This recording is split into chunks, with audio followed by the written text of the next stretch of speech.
I became an educated fool because I would absorb this awareness and this knowledge, but I didn't know how to apply it from the mind to the heart. And I got drunk on my own theology. Tulsa Talks is the podcast that is inspiring people to have everyday meaningful conversations to gain perspective and help the world.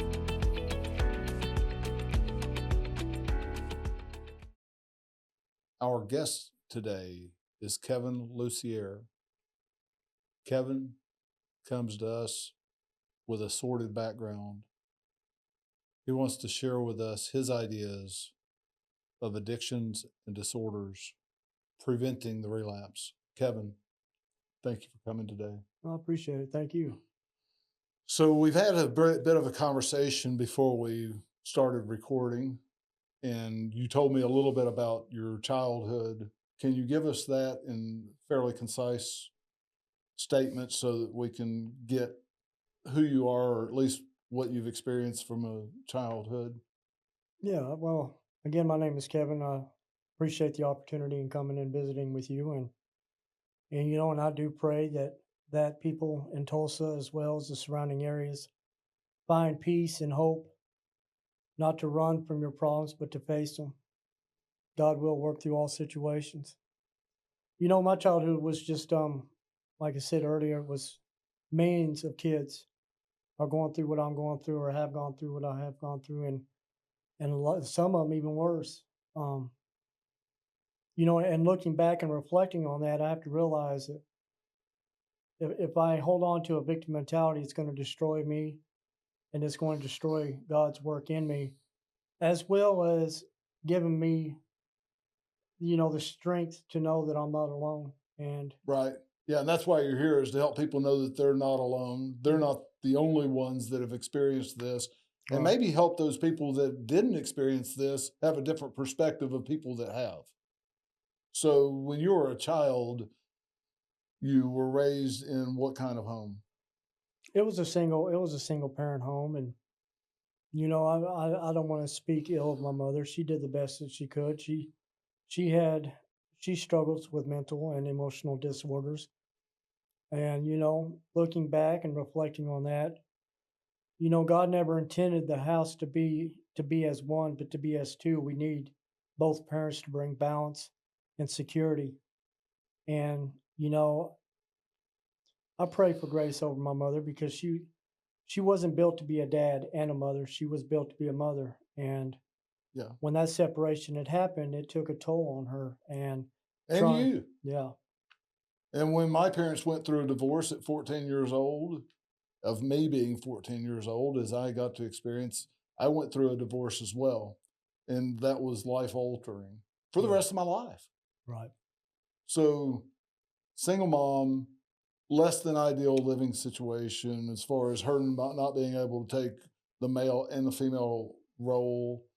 A lot of struggle, and we highly suggest people, when they get married and they have children, do the best that they can to stay together, to have a good family core. And we need people to know that, if they don't already know, that divorce is a struggle on the whole family. It rips them apart a lot of times. I definitely feel that before anybody gets married, that they go through premarital counseling, they get their traumas taken care of, so those past traumas don't become present and future traumas in their ongoing relationship with somebody. And I really got to check motive and intent. Where am I really located when I put myself in that position? Because I've been divorced twice, and when you look at it, you have to give 100% of you to that relationship, not half. You say it's not 50-50, it's 100-100? It is what it is. It should be. It should And a lot be. of people look at it as 50-50, which is not a winning position. What you do for If me, you're I only will do for you. half-heartedly doing something, you better not do it. If you do, we have this mentality: if you do for me, I will do for you. And unfortunately, that has destroyed a lot of kids' lives. And it gives kids a reprobate mind towards relationships and having a partner in life. And that eventually leads down a very dangerous road with with the influence of social media, peer pressure, drug and alcohol use, sexual immorality. Um, Yeah, the and list goes on. the list goes on. What are you trying to fill the God-sized hole inside yourself after you've been hurt by a situation? I think is the way that we might be able to question that. And you filled that hole with unsuccessful marriages and drug addiction and some penitentiary time, Yeah. and you're still not dug out of the hole completely, as far as these loads that you've put on yourself from the past. But what are you doing different now? Well, I'd like to give a shout out to John 3:16 Ministries. They have a good spiritual based program. Shout out to Pastor James, Roger Ruth, the Whitakers who operate that facility, and the staff that not only run the men's ministry, such as Donovan, Dan, Ben, but just as a whole, and what the women's program is doing. What does John 3:16 do for the greater Tulsa area in a nutshell? Besides taking on the pressures of homelessness that is reoccurring in this state, they try to look out for the they have a program for children who come from single parent homes. They have another program where they got a food bank, which is really an impact on Tulsa. So you're saying homelessness, children, and Men and women's recovery and shelter. okay. And how did you find help? What help did you need when you approached John 3:16 for help? Where were you in your life at that time? I was bankrupt spiritually, mentally, emotionally, as well as physically and monetarily. I needed. You were bankrupt. As smart as you are and as good of a communicator as you are, you were homeless. Yeah. So when we were interact with homeless people here in the city of Tulsa and the surrounding areas, we might be interacting with people that you were. Right. So we don't need to judge those people and think that they're not mentally acute, that they don't have anything to offer. We need to interact with those people like we do everybody else and engage them to a certain degree without exposing ourselves to being harmed, because a lot of times people that are down and out feel down and out Right. until they get into a system like John 3:16. John 3:16's got an excellent program. So does the Salvation Army. I don't want to discredit any organization that does help on that level. Yeah. Yeah. Because it's not even. I mean, we think about the Children Family Services program, and what they're doing. I mean, they're really an outstanding, tool for the community. You mean that's not just a group of people that want to take your children away from you? No. That's the way a lot of people look at it. A lot of it, when you are given guidelines and a responsibility, and I went through Family Children Services. They've got it As a parent not as a parent or no. as a child? No, the Family Children Services is here in Tulsa. They've actually got a morning clinic, but they reach out to the homeless. Okay. They reach out to family members within the home that are struggling with those disorders. They've got case management. They're a good source if you feel that's a safe place to go. Okay. That's why I don't discredit anywhere. God put them all here for a reason. But John 3:16 is the place that worked for you. Right. Where are you with John 3:16 right now in that system? I am currently a student. I've been with John 3:16 now for 3 years. We were downtown at a time, and that's where the men's program was. But over the course of the 2 years, they've gotten a lot of support from donors. Beautiful facility that they just built. onto. The refuge is a really nice community. It's definitely I really wouldn't know how to put it in words. Seems like a safe place. It is. It really It is. seems like a place that's well structured. It seems to be kept clean and well maintained. And It, it's not too far from downtown Tulsa. we try to utilize the shelter not only for the safety of our elders who are on the streets, but if we can utilize it to bring people off the streets and into a program to give them a different way of thinking and a different way Right. of looking at Which they life. did for you. They did for me. They took you out of homelessness, gave you shelter and food and a systematic approach to changing your life. Yeah. Now, Kevin and I just met each other this week at a friend of ours' home Bible study. Yeah. Shout out to Jesse and his wife, for their hospitality of Yeah. opening up their home. Yeah. That's really nice. Yeah, there are a lot of those around town, and Jesse and Sarah have a good thing going. Small group people, normally 10 or less, maybe sometimes more, but that's important. Well, And I'm glad I was able to embrace that moment because it allowed me not only to see hospitality, but a level of being genuine and sincere as far as looking at life as it is, not as I want to dress it up to be. yeah, And that's where I want to say thank you for opening up to me the other night and sharing your testimony with me and caring enough to ask me about me. We live in the fast lane in life today, and no one stops to say how are you doing or open the door for somebody. And it's amazing how much the little things make an impact on somebody's problems. yeah. The greatest of the two commandments is to love God and love others the way you love yourself. Yeah. It's pretty simple. And when we try to put these fake facades on, like social media tries to get us to do, and then we think that we need to live up to the other people's falsehood, then that's unrealistic expectations all the way around, and that's not going to help society. When you put yourself in a position to worship the creation and not the creator, you're going to have ultimately the result behind that's just going to be emptiness. It's going to fade. Yeah. Um, So you're about to graduate from John 3:16. What happens after that?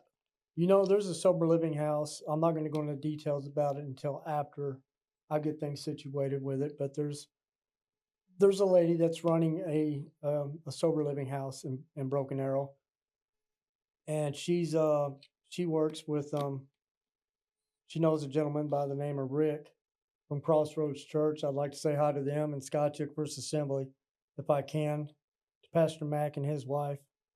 But there's a sober living house that I'm able to get into, and it's relatively cheap. Yeah.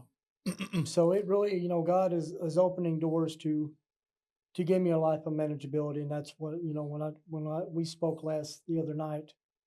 That's all I asked God for was a life of manageability, because when you grow up with nothing and you develop an oppressed state of mind, Yeah. being And broke, it's easy to go into victim mentality with that. And a lot of people have that, which is not good for them or anybody around them. being broke does something to the spirit. So having the opportunity to manage my life and manage current and future responsibilities is Yeah. And participate. exactly. And participate. And To me, it's just as big of a thing to have a purpose in life as it is to live life. Because without purpose and focus of helping others, then life's kind of dismal. I lost a lot of faith in myself when I went through Job Corps. I dropped out of high school just my ninth grade year, and I put myself in the Job Corps and went there in '96 to '98 with Treasure Lake. Now they have since closed down since I think 2014. But I went on job placement, and I'd made high hopes of it, but it it was only a temporary solution. And What's the permanent solution? you know, you really got to understand. You really got to balance out your priorities, not just what it means to be a responsible member of society. In one book of the Thessalonians, it said, and this is Paul talking to them. It's important that you work diligently with your hands, you live a quiet life, and you mind your own business. And it was, if I try to prioritize my life around the desires of what everybody else wants around me, and in Proverbs it says the heart is feeble, it's deceptive. If another person doesn't know what they want, they're not going to give you any direction on what you want or what you need. And that's why I was saying earlier about putting your direction of life in somebody else's hands. It's one thing to correspond with an elder who is managing their life, but it's another when you try to get up in this social drive of doing everything for other people and not for yourself. And that has wrecked my life in great deals with the drinking and using. Satan tries to pull a child away from the home, away from that balance and security. If he does, then he can create situations in your life because of your decisions, and you're ultimately going to fall into a destructive state of mind or a destructive toll. And it's really important that one prioritizes their drive and what moves them. You stand for something or you'll fall for anything. So you've had a challenging childhood from a broken family, went to Job Corps, didn't find your purpose there, listened to other people around you that distracted you instead of helping you. You've had addiction issues. You've went to the Texas penitentiary system. You've been homeless. You're working through a John 3:16 mission program. You're about to graduate from that. You're going to maybe transition into a halfway house. You've got a good job prospect, a couple of them, and your life is going in a reasonably good way for the first time. At how old? I'm 47. At 47 years old. Like the Israelites, I had to walk in the desert 40 years. Yes, sir. 40 is a strong number. It has a lot of meaning. Boy. And it's amazing to me how articulate you are and how intelligent you are, and not able to steer your life any better than that for 40 years. There's a lot of pressure on all of us. As you just said, you weren't unique. You weren't the only one that dealt with that. And we're here to help people deal with things better. And with all of that history that you've experienced, life is, to me, a great platform for a huge testimony going forward. They say without a test, there is no testimony. Right. How do you see preventing a relapse? Do you think you were ever, looking back on it, before you relapsed, or did you ever come clean and have a reasonably good potential future? I think there, for me. Did you have any times where you thought, okay, this is where my life is going to start going right? I wanted that over the course of my life, but Did you ever feel like you were there? I'm really having to understand the difference between being sober minded and just physically sober. That's, you can detox from drinking and using, but until the whole person changes, nothing really changes. Yeah. Only symptoms of that person might change in that life instead of that life being changed. When I was in Houston, I used to be part of AA pretty strong. and I was with the West Baytown Club there. I was a custodian there, and I would set the place up for the drunks to come in and do their meetings, and I got to be a part of them. But I had this, God rest his soul. I don't know if he's still alive today. This was back in 2007. He brought it to my attention. He says, "Kevin, you know what you get when you sober up a horse thief?" I said, "What?" He says, "A sober horse thief." At the end, you can take a drink away from somebody, You can but take it away until from that, yourself. you take it. But if that person doesn't change, they're still a horse thief, Kevin. And that was something that I needed to hold on to, and it's because I knew eventually that seed would ferment and grow into a certain level of understanding as I transition from program and institution. Um, that over that course, I had to really understand what surrendering means. And when I went into Dalton Teen Challenge in 2015, it's the boot camp of these ministries. They structure your life all the way down to the food you eat. And I had to go through that program to learn how to surrender. Now, even after completing it and going to another program, I knew even at 18 months sober that was going to be a challenge because I didn't change all the way. When my wife passed away in 2016, and I still call her my wife, we got married in 2001, and I was 21, she was 20. Even though we had separated way back when, before 2016, that was a covenant that God created between me and her. And Even as messed up as you had your life, you still believed in God's covenant of marriage. I do.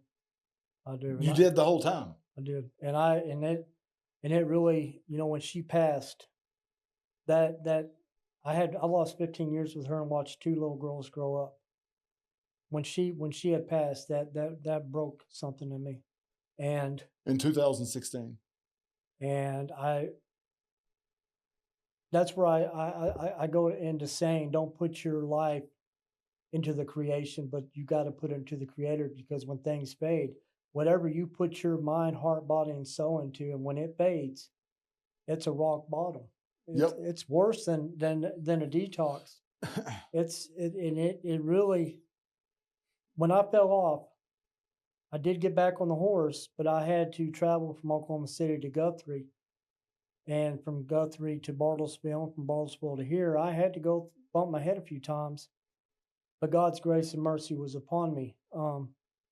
He knew where I was located, and I knew where I wanted to be located. But going through this program with John 3:16 and having those classes with Roger Roof and having the support that I did, shout out to Kala from Day Spring. God bless her. She's a sweet person. I was able to channel that negativity into something positive. We live our way in the right thinking. We don't think our way in the right living. Proverbs 26:12 says, "You see a man wise in his own eyes, a fool is better off." And it's been over the course of my life that I became an educated fool, because I would absorb this awareness and this knowledge, but I didn't know how to apply it from the mind to the heart. And I got drunk on my own theology. I got high on my own theology. I was leaning on my own understanding. I was justifying behaviors. It's just, even if things would have changed way back when, and I didn't go through this journey that I'm at now, I wouldn't be where I'm at today with God if I hadn't went through what I had to go through. Completely agree. I call that process being equipped to love. Being equipped to love ourselves and love others through those life experiences, as hard as they are. They're not pleasurable, but they are beneficial. You can have everything. I made that comment the other night when we was having that Bible study. You can have everything and have nothing, and have nothing and have everything. Yeah. And even Solomon in Ecclesiastes says, these things are going to happen. Nothing's new under the sun. So what you should do is enjoy the fruits of your labor. Love and laugh with somebody. Work hard. Embrace those good times. Learn to weep. Be comfortable with that. You know what? How Scared can to you live be comfortable weeping, man? because we know, as Solomon put, we know the outcome. We know where we're going. This life is only temporal. So even if you're crying at the time, you know that that's only a life experience that you can embrace, that awareness, knowing that that's not the end all be all of you, or that, Jesus went through loneliness. He cried. yeah, He had fear. This man lived in a man's body, yeah. and No, he was perfect. He never feared anything, man. He was never tempted. He never had a thought that was not in alignment with God, right? Is that right? That's what a boy, lot of people think. boy, that that's what makes his walk so much more powerful, is to understand that even though he went through these things, he humbled himself. And I got to humble myself. I got to stay humble. Yeah. So it's different now for you. You believe you've hit your rock bottom a year, maybe 3 years ago when you went to John 3:16.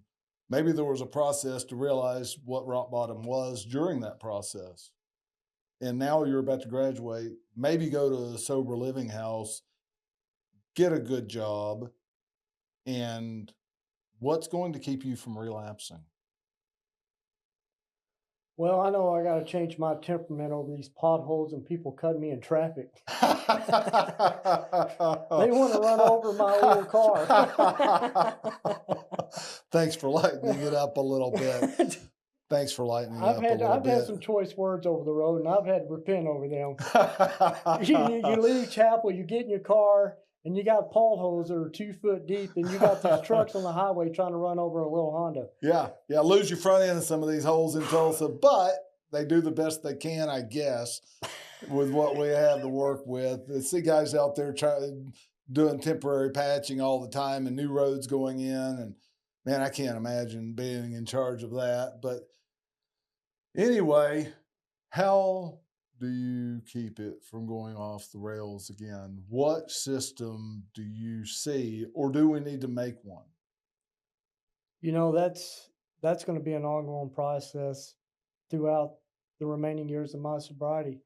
You know, each day is contingent on the maintenance of the steps that I provide that day for that level of sobriety. My socialing. Who am I going to socialize with? You know, I don't understand the question. well, Why is it important to socialize? no, I'm saying the way I socialize. If you're used to, and I'm speaking in general, if a person is used to socializing in negative environments, then those environments are going to have to change along with the hobbies with those environments. Please say you might need to change your people, places, and things. That's the best way of putting it. If I change the people, everything else will change. Because ultimately, I'm going to go. When you're in your drinking and using, you have a certain social club that helps you to drink and use because they're doing the same thing you are. Yeah, come They're with in- us. Let's destroy each they're- other they're again. in- Let's or- destroy each other. And ourselves. Yeah. You know what I mean? And that movie Dazed and Confused. Hey, that when you're in that, you don't feel any condemnation. You don't feel any restrictions. Your guilt, your shame, and your remorse just, man, they're in the sky with you. Believe it or not, I know people that are not homeless. I know people that live in $1 million homes that go to the bar almost every night, do drugs on a regular basis, have, quote, successful lives. And I'm not judging them. What I'm saying is some of those people have stopped doing those things that are harming themselves and enjoy life so much better. So it's not about being homeless with a physical dwelling. It's about being homeless, living outside your body, trying to destroy yourself instead of living in your body, trying to help yourself and others. I think that's what you just said. I need to change the people that I used to hang out with, because I'm sure you're not hanging out with them now. I lay low with a pretty private life. Every now and then I'll hit Facebook, and that's because I get to keep up with my daughter Erin. Shout out to Erin. I love you very much, sweetie. But who are you hanging out with now? Who do you plan to hang out with? I'm gonna try to stay close to the church community, and work, and just How do you navigate that though? Because a lot of people in Tulsa, Oklahoma have been hurt by the church and other Christians because people aren't perfect. And sometimes people that are very flawed go to church on a regular basis. I've had people in this podcast that said, I was an alcoholic going to church every Sunday. I was in the production team of that church, but I was still an alcoholic. Or I was doing this and that to my wife, treating her improperly until God really became real to me several years ago and turned a different light switch on. So how do you guard yourself against that? you know at the end of the day, yeah, I can understand where they're coming from. I had to face that same opposition with religion. God has blessed me with Skytook First Assembly, as well as Crossroads and Jinx, to give me a helping family. Now, I do understand that the bigger the church, the more isolated it is, because we have turned church today into a business. We Well, have, Jesus said I must be about my Father's business at 12 years old. yeah, What kind of business are we running here? Are we running a community hub that's loving people and building them up? Or are we just getting people in there to have numbers and make money? That's the difference to me. that's where it's gone. You turn anything into, when you think of corporate worship, we think of a corporate mentality with the white collar. We take that mentality in the white collar business world and we bring it into the church setting. It's good for business. We can advertise. we can socialize over. There's so many things that go into that, and I don't want to put every white collar under the table, or throw anybody under the bus when it comes to that. You find there's CRs that you can go through. Yeah, celebrate recovery Yeah, programs. you've got to make the most of it, but at the end of the day, you have to be the one to change. If Yeah. if I put my emotional stability on the stability of others, then I'm in trouble anyways. So you're saying don't go to church expecting others people to be God. You go to church and you be connected to God in the midst of others, and therefore you can see reality and know who you should and should not attach yourself to. There's a spirit-filled church that I'm taking a brother to right now. I don't recall the name of. We just started going there, and I go with him. Shout out to Brett, who's having to deal with cancer. But God's working through that. We started going through the spirit-filled church, and it's a recovery-based church. In fact, the second service we have Sunday school. Then the course of service, it's men in recovery programs in there. A majority of the congregation are people in recovery, and this is a good pastor who adapts with us and another group that go there. It's just God will put you where He wants you, but you got to seek that first, seek that direction. Seek ye first the kingdom of God and His righteousness, and all these things will be added unto you.